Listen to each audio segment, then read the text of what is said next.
Sa ibang balita, nakaisa rin ang ilang miyembro ng pulisya sa local absentee voting. Kumpara sa mahigit 3,000 botanteng pulis, nasa 50 lamang ang nakaboto kanina sa Campo Crame. Ito ay matapos hindi aprubahan ng COMELEC ang local absentee voting ang aplikasyon ng ilang pulis. Si Alvin Baltasar para sa detalye. Nasa 50 lang na mga pulis ang kabuuang nakarehistro batay sa record ng Commission on Elections o COMELEC na rehistradong makalahok sa absentee voting sa Campo Crame ngayong araw na ito.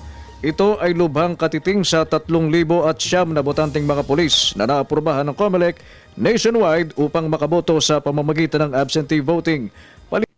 COMELEC, maraming kagawad ng PNP ang nagsipag-apply upang makaboto ng mas maaga sa itinakdang May 13 midterm elections pero marami ang hindi nakapasa dahil sa katagalan na rin ng mga itong hindi pagboto sa mga nakaraang halalan.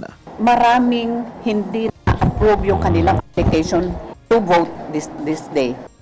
For the reason na marami ang deactivated voters dahil lang during election sila ay naka-serve, usually naka-red alert yan eh. So sila so ang pangalan nila hindi mapapasama sa listahan, deactivated sila. Masaya naman ang mga pulis na karaniwang hindi nagkakaroon ng pagkakataon na magamit ang kanilang karapatang maihalal ang mga kandidatong sa tingin nila ay karapat-dapat sa mga nagdaang eleksyon dahil sa kanilang obligasyon.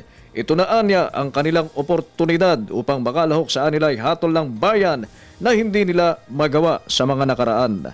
May ma-experience kami na hindi actually kami nakaputo kasi intact kami sa grandstand as part of the provincial battalion standby.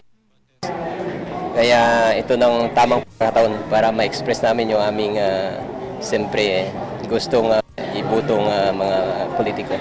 Sa tanggapan ng COMELEC sa Intramuros sa Maynila, dadali ng balota ng mga pulis Crame. Mananatili itong selyado at bubuksan lang sa May 13 pagkatapos ng eleksyon sa hapon.